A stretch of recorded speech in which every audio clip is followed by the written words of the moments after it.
morning, good afternoon, good evening. I know I'm talking to you in various time zones. Thank you for being with us today.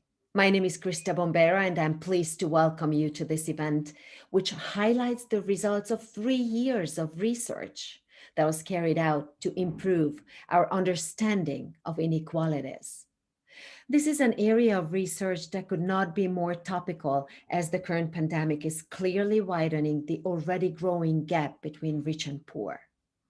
The results are presented in the framework of the EU AFD Research Facility on Inequalities, funded by the European Union and implemented by the Agence Française de Développement, the AFD.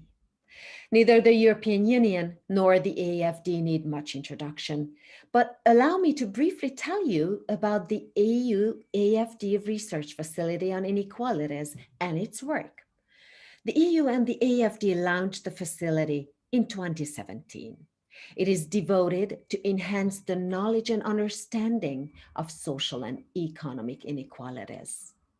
The goal is to identify their drivers and underlying factors at different spatial levels, as well as to define the most effective policies and approaches to reduce inequalities. In fact, one of the AFD's main operational strategies is for 2018 and 2022 to help reduce inequalities and strengthen social links. Thus, the opportunity for the AFD to work with the EU on this topic was particularly timely and has allowed the AFD to go one step further in its research. Besides, this program is enabling the European Commission, the AFD, and European like-minded donors to build a platform for dialogue and an ecosystem at the service of sustainable development. The 23 projects funded by the facility have mobilized more than 60 researchers and 40 AFD agencies, EU delegations, and different local authorities and governments in more than 20 countries. The projects combine country and city analyses, global research, and the development of tools. These research projects will only truly have fulfilled their promise if they become a launching pad for policymakers and other stakeholders. It is essential to translate results into actions that can effectively reduce inequalities. Today, we'll have the pleasure of hearing from the experts who have contributed to achieve the incredible results we have today in their respective fields. We thank them all for their collaboration. And now let us start with the testimonial of Professor Manuela de Allegri of the University of Heidelberg. It is an honor for me to be here today with Professor Manuela de Allegri. Welcome, Professor. Thank you. Thanks for being with us today. The research project that we're going to talk about now is titled Assessing Equity in Health Spending in Sub-Saharan Africa. It has been carried out in the framework of the EU AFD Research Facility on Inequalities under the leadership of Professor Manuela de Allegri. The project has provided us with extremely interesting results, and the topic addressed is more relevant than ever. Professor, could you please explain what this project consisted of? And first of all, what motivated you to do this type of study and how it differs from other studies? So thank you very much for giving me the opportunity to talk about our project. Our project explored equality in health spending, considering both public and overall health spending in 3 different African countries, specifically Burkina Faso, Malawi, and Zambia. We looked at how equality in health spending changed over time in relation to the implementation of universal health coverage financing policies. We got motivated to conduct this project because we noticed that the implementation of universal health coverage policies had been accompanied by numerous evaluations looking at effects and equity effects, but no research had been carried out to look at how to consider how health spending itself changes as a function of the implementation of these interventions. And therefore, we wanted to fill this gap in knowledge. Professor, in terms of inequalities, how has the project evaluated in the 3 countries in focus the effectiveness of universal health coverage policies? So I should say that we have not been able to fully evaluate effectiveness. I would like to make a point in relation to your question. We're really looking at how health spending has changed, but we cannot really draw conclusive statements about effectiveness itself. What we have used is an economic tool known as benefit incidence analysis, which relates information on health spending. So how much does the provision of health services cost, with information on health service utilization, whereby we looked at utilization stratified by socioeconomics data. We use concentration curves to look at how the distribution of health spending matched the distribution of health service utilization. And we did this across the 3 countries for different time points. So looking over time in relation to the implementation of universal coverage policies for different services, curative services and maternal care services, and for different levels of care, primary care versus secondary care, and when possible, public facilities versus private facilities. So we tried to give really an overview of what had happened in terms of health spending over time. What are the main recommendations in terms of public policies that arise from your study, perhaps more relevant than ever in this context of health crisis? I have to say that we were positively surprised by our findings because actually across the 3 settings, we found increasing equality, sorry for the mistake, increasing equality in the distribution of health spending across sectors. So whether we looked at curative services or maternal care services, whether we looked at primary or secondary care. So we do have information suggesting that the implementation of universal health coverage policies increase the quality both in public and in overall spending. However, since we also conducted a geospatial analysis looking at differences within countries, we noticed that important differences, an important source of heterogeneity persist, with some regions experiencing greater inequality than others. And some sectors, in particular the private sector and secondary care, experiencing also higher inequality than lower levels of care in public sector. This suggests that there is definitely need for further interventions, for further research in the first place to understand this heterogeneity within countries, and then for interventions to tackle this heterogeneity and really bring even greater levels of equality. Professor Di Allegri, thank you for being with us today. And thank you very much for the invaluable work that you've done, which provides key inputs for the actions of development actors. Thank you very much for giving me the opportunity to talk about our project. Now let's move to the next testimonial from Dr. Phung Duc Tung from Mekong Development Research Institute. Good morning, Dr. Phung, or rather good afternoon to you according to your time zone. Good morning, Christina. Nice to meet you. Yeah. Good to have you with us today. Let me introduce you shortly to our audience before we get to the questions. Dr. Phung is the director of the Mekong Development Research Institute based in Vietnam and leader researcher of the team which supported Oxfam Vietnam and Oxfam Intermon in conducting the study that implemented the multidimensional inequality framework and produced a valuable diagnostic on the current situation of inequalities in Vietnam. The title of the report on this work is Multidimensional Inequalities in Vietnam. Professor, could you please explain what this project consisted of? What motivated you to do this type of study and how it differs from other studies? Thank you, Christina.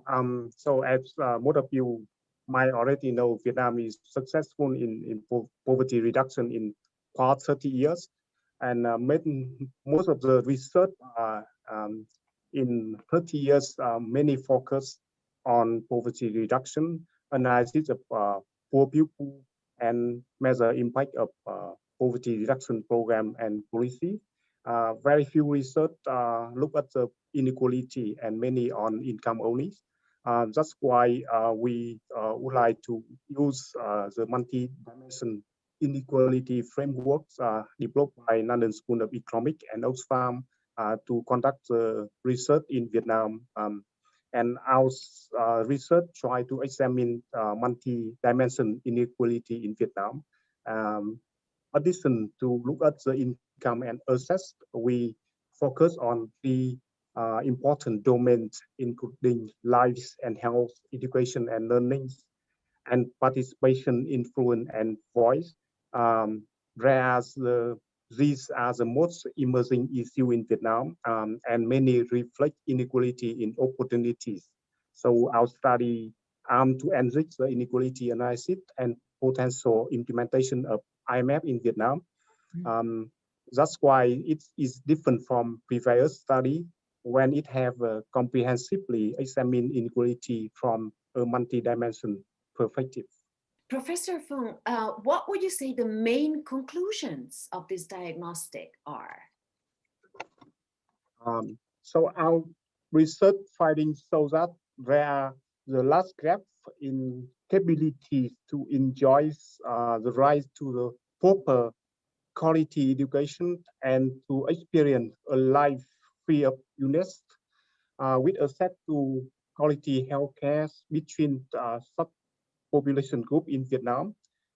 People belong to ethnic minorities, women, people living in rural areas are much more affected by inequalities in health and education than people who are king majority group, the men or who have higher income and living in urban areas. Inequality in life and health is often related to demographics characteristics. For main drivers that we identify in our research lead to inequality in life and health that include unequal access to the health care, unequal access to material and child health care, unequal access to clean water, express sanitation, and good nutrition, negative social and cultural norms that could lead to health risks. Inequality in education and learning is often associated with different in family backgrounds, such as ethnicity, income, and education level of household head or mother of the child. We identify the five main drivers that lead to inequality in education in Vietnam that include unequal access to high quality education, um, unequal access to um, um, high quality education, harmful social and cultural norms that affect access to education and learning, like a provision special education opportunities and access to care, real guidance, vocational and technical trainings. Um, the third one is inequality in capability to participate and raise one voice and influence public matter is also extremely acute between men and women and poor rich household with lower education compared to rich urban and high educated household in Vietnam.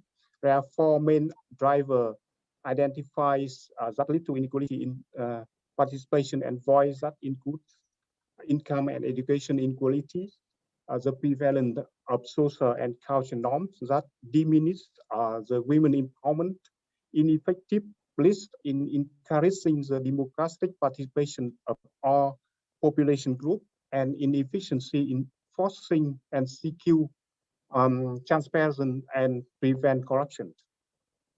Professor, would you say that these kinds of projects are useful for promoting the research and topics that are fundamental for the development of your country? I think it's very important and necessary project because it helps us to understand the inequality and better to measure them, also better comprehend their cause and determinant, to find the best action levels to counter them in all areas and to support development and implementation effective strategies and action in the fields. Recently, there are big concern in Vietnam about increasing inequalities, especially inequality in opportunity and voice among such population groups. Reducing inequalities is the more important SDG that government of Vietnam have long been striving for, and under the commitment of SDG 10. There is a broad consensus that inequality is harmful to sustainable development, especially inequality can reduce economic growth and increase the poverty, hamper the enjoyment of human rights and people well-being. Understand the trend and driver of inequality in Vietnam, therefore, is very essential, not only for researchers, but also for policymakers in Vietnam. Thank you. Thank you so much, Professor Fung, for making it clear again that there is no doubt that the implementation of diagnostics is essential in understanding inequalities and topics that are important for public policy discussions. Thank you for sharing with us just how useful they can be. Thank you, Christina. Now let us hear from Florence Sotelli, Head of Social Sectors at AFD office in Burkina Faso. Mr. Sotelli was responsible for facilitating the field mission and participated in the follow-up and the dissemination of the project results held with the Institut Supérieur des Sciences de la Population, the ISSP. The paper is titled Analyzing Inequalities in Socioeconomic Trajectories in Burkina Faso. Good to have you with us. Bonjour Christina, merci beaucoup. Enchanté d'être avec vous.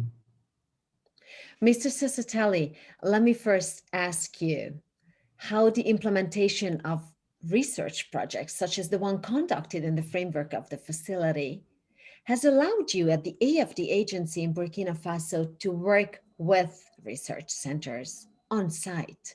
Has this helped you acquire a better knowledge of inequalities at the country level?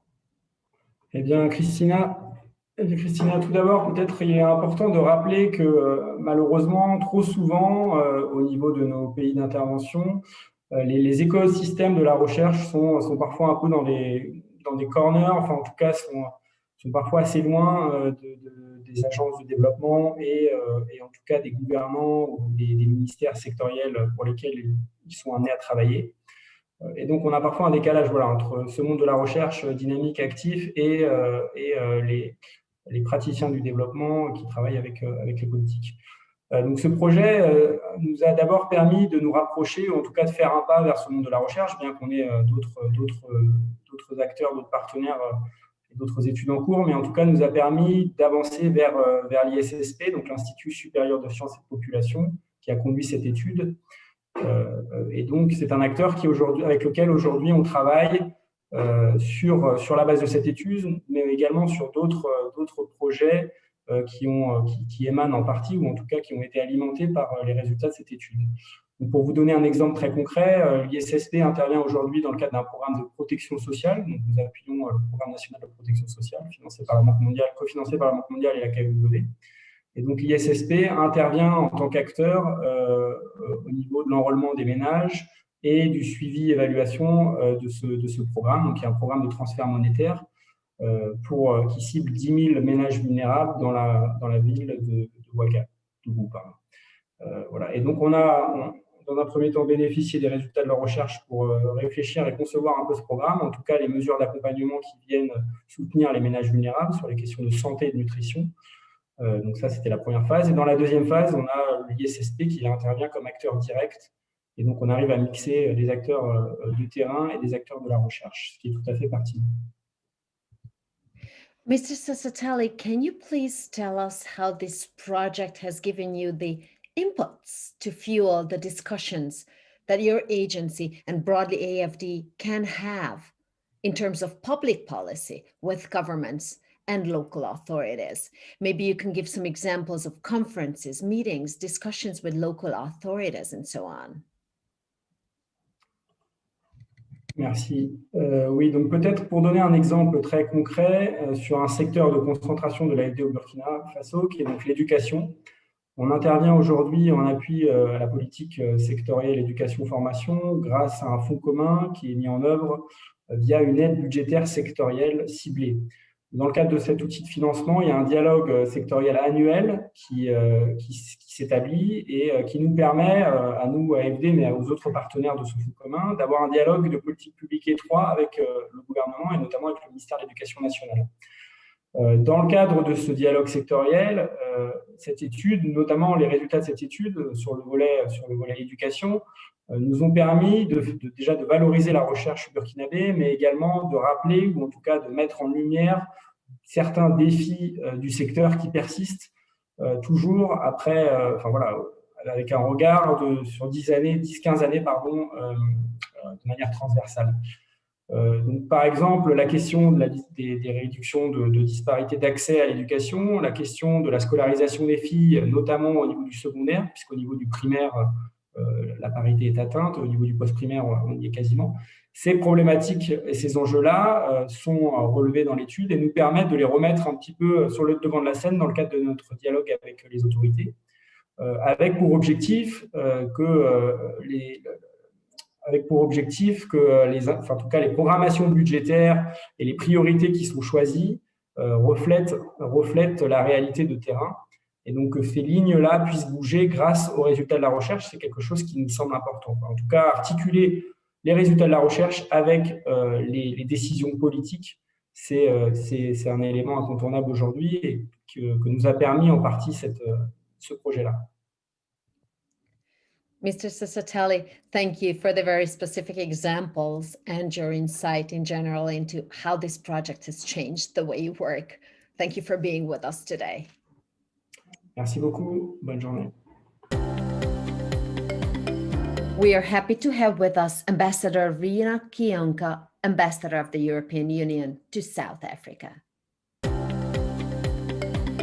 I have the honor to introduce Ambassador Dr. Rina Kionka, the European Union's ambassador to the Republic of South Africa. Thank you, Ambassador, for being here with us today. Thanks for the opportunity.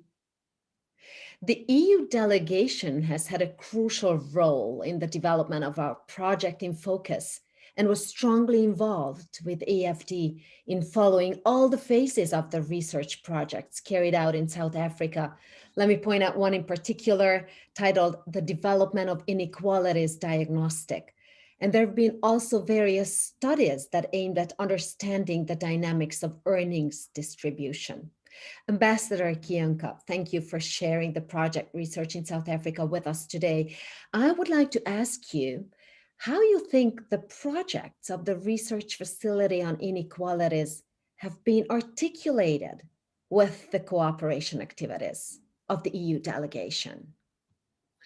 Well, thanks for the question. First of all, I should tell you that just point out that reducing inequality is something that's in our DNA in the European Union. It's codified in the treaty. It's part of the Charter of Fundamental Rights, and so there's that, it's in our law.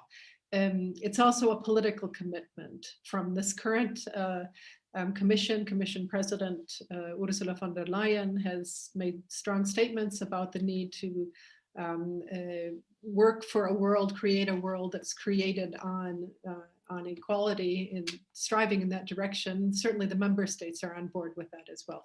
But why, when we get to South Africa, it's why is this an issue? It's because we We also are interested in helping reduce inequality in our partner countries, and South Africa is a strategic partner for the EU. It matters to us. It's what happens here has an effect also on us, and that's why we're in this in the first place. So this facility has come up with quite a bit of very interesting research and data that strongly suggests that inequality in South Africa is spatialized, it's racialized, it's gendered, and it is outside the global norm. And so this is why we actually have worked on this. But it's important to have data and analysis because that input becomes critical to formulating recommendations in how to reduce inequality, because that's really what it's all about. Reducing inequality has a direct link to reducing poverty. Ambassador Kyung, how do you think these projects shape the policy engagements on inequality in South Africa? Well, first of all, I should emphasize that the policy engagements constitute, it's a broad net, if you will. It's a broad selection of stakeholders that we talk to, the EU delegation, AFD, but also, key interlocutors who are specialists and know the substance itself, but they are also keenly, placed well within the policy-making sphere. So they are individuals who are in a position also to define public policy on inequalities. So there's that, the broad stakeholder engagement. But I would also point out that this is a key moment for us to have policy dialogue with the stakeholders, with the broader community who's working on reducing inequality in this country. It's one thing to talk, though, and it's quite another to implement. And what we're really interested in is now moving from the phase of research and getting the data. And data is important because you count what counts. So it's important to have that raw material, because otherwise you can't have an intelligently based policy. But we want to move to the second phase, that kind of implementation. And that's why we're very happy that we'll be extending and topping up the facility so that we can move from recommendations to implementation. Because again, this is something that is at the heart of what the EU does, and we feel we're really getting to the interesting part. So I see there are still tough challenges ahead in the next phase. Dear Ambassador, thank you for sharing your thoughts with us today. Thank you. Now I will have the honor to discuss with Dr. Javier Marcelo Araujo, who is the Municipal Executive Secretary from the Autonomous Municipal Government of La Paz in Bolivia, an institution that was very involved in the steering committee of the research project held in La Paz and in El Alto called Inequalities in Urban Water Services, but also in several operational workshops in the final international seminar organized by the research team from the CIDES UMSA. Welcome, Dr. Marcelo Araujo. Thank you. Muchas gracias por la invitación y por la entrevista. Thank you for being here with us. As you've been involved for years in urban water projects in Bolivia, can you briefly explain us, please, what the municipality's water service agenda is? El servicio de agua en el municipio de La Paz es esencial, es vital, es parte del conjunto de los servicios básicos en los cuales se ha incidido en los últimos años para mejorar la calidad de vida de la población, y producto de aquello se ha logrado superar de buena manera el índice de calidad de vida en nuestro municipio. Toda la agenda pública relacionada al recurso hídrico se encuentra plasmada en nuestro Plan de Desarrollo Municipal, el Plan Integral La Paz 2040, con una visión de largo plazo. Es importante señalar que, de acuerdo al monitoreo que se realiza respecto a la cobertura de este servicio en el municipio de La Paz, podemos ver que hay un resultado importante que se manifiesta de manera consecutiva en los 3 últimos censos, llegando hasta más del 99% de cobertura del servicio en el área urbana. Sin embargo, considerando que el municipio también tiene un fuerte componente rural, vemos que en este ámbito todavía existen carencias en cuanto a la cobertura de este servicio. El año 2016 hemos tenido un problema bastante significativo donde 1/3 de los hogares del municipio ha quedado sin agua. Por esta razón se ha llevado adelante un plan de contingencia donde hemos instalado más de 50 contenedores con una capacidad de 10,000 litros de agua en los principales puntos de la ciudad para que el 60% de la población pueda acceder a este recurso.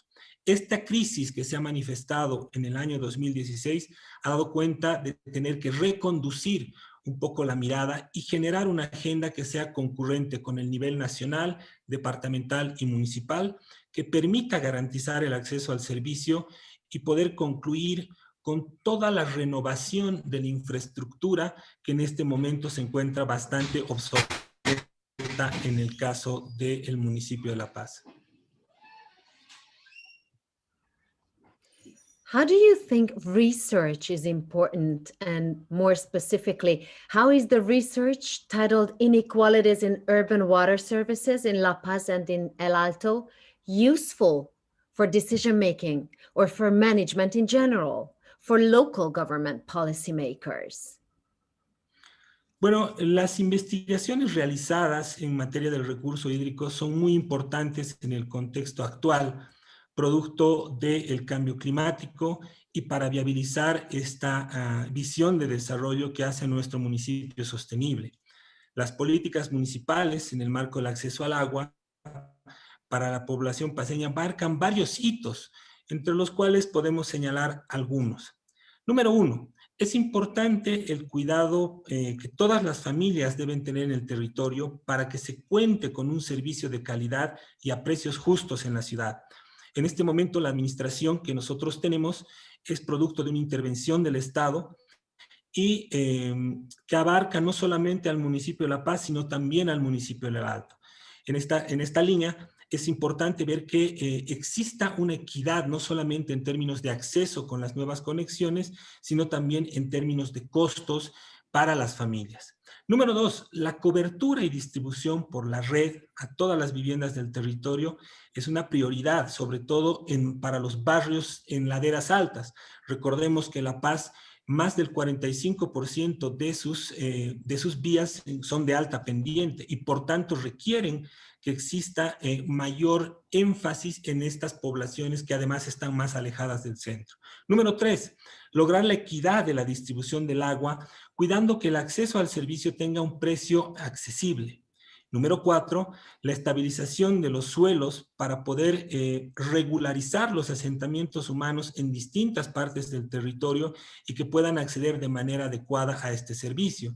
Hoy en día es muy evidente que asentamientos informales utilizan conexiones también informales para obtener el servicio de agua potable y que muchas veces generan una situación de vulnerabilidad para el conjunto de esas familias y se producen las emergencias, sobre todo en los barrios de alta pendiente. Número 4, la estabilización de los suelos. Bueno, esto ya lo había comentado. En quinto lugar, tenemos el conocimiento de la ubicación de una serie de vertientes o fuentes de agua naturales que tenemos en el municipio de La Paz, considerando que nuestro municipio se encuentra asentado sobre más de 360 ríos que fluyen de manera subterránea. En sexto lugar, cuidar este recurso con una fuerte incidencia en términos de educación y cultura ciudadana. Y por supuesto también, y finalizo con el punto 7, tener mayor eficiencia en cuanto al uso y aprovechamiento del recurso, que tiene que ver también con un sentido de corresponsabilidad con las personas. Thank you, Mr. Arroyo. That has given us an excellent understanding of the project. Let me ask you just one more thing. Do you think the results of academic research provide a useful source to feed the discussion and the construction of better policies, public policies? And how do you think this interinstitutional relationship should continue between financial entities such as the EU and the AFD and academic entities such as the CIDE-SUMSA? And of course, local governments, such as the autonomous municipal government of La Paz. Gracias por la pregunta. Este es un tema muy interesante. Nosotros creemos que la investigación y la generación de evidencia es parte fundamental para el diseño y formulación de las políticas públicas en nuestro municipio. De hecho, hace más de 7 años que tenemos nosotros en el municipio de La Paz una dirección, un área específica encargada de la generación de información, de estadísticas y de investigación que nos permite brindar soporte a todo el conjunto de políticas públicas que vamos generando desde el municipio de La Paz.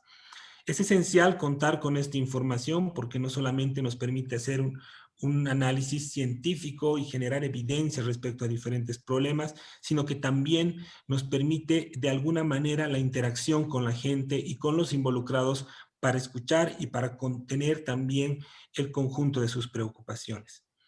El análisis en la investigación que hoy nos acoge del agua y desigualdades urbanas provee un amplio rango de información producto de la revisión hemerográfica, de las entrevistas directas con los involucrados, la incursión en el territorio y la consulta con varias autoridades municipales, que ha permitido, digamos que, generar un conjunto de aportes en materia de competencias municipales que también nos va a permitir conocer diferentes ámbitos relacionados a la generación de la desigualdad, pero con vinculación, por ejemplo, con la pobreza, el nivel de ingresos, la educación, la salud, que son temas urgentes a trabajar de manera conjunta y continua para plantear más y mejores políticas en los gobiernos locales.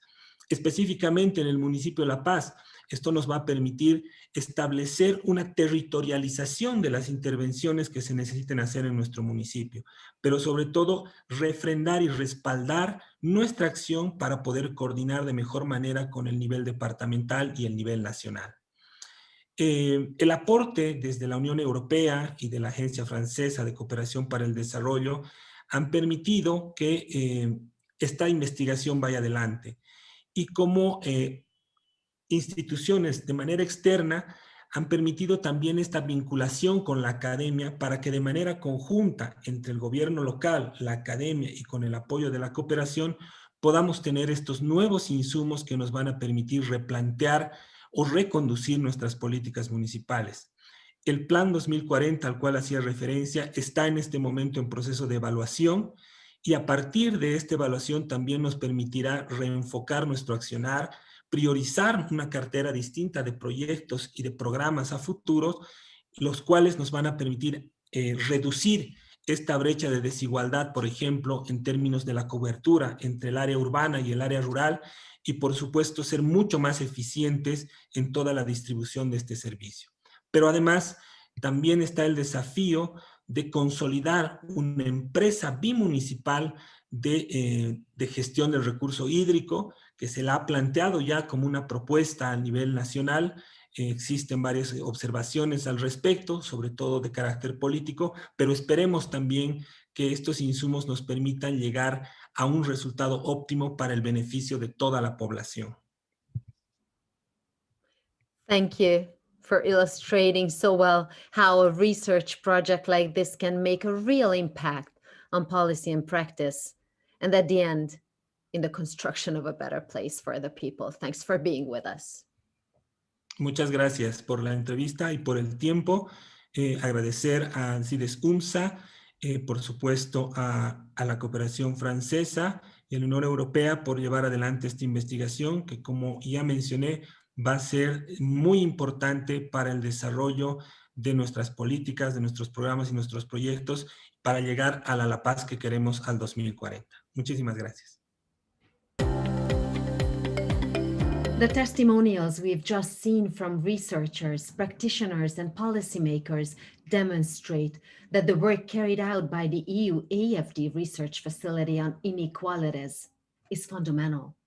Understanding inequalities, their drivers and their dynamics, and the impact of public policies is at the heart of better policymaking. Finally, this work proves that the difficulty in dealing with inequalities lies in their multidimensional nature. We must therefore continue to support research on inequalities and continue working hand in hand with public development banks, civil society actors, international organizations, and, of course, local governments and authorities in order to reach our commitments for the 2030 Agenda.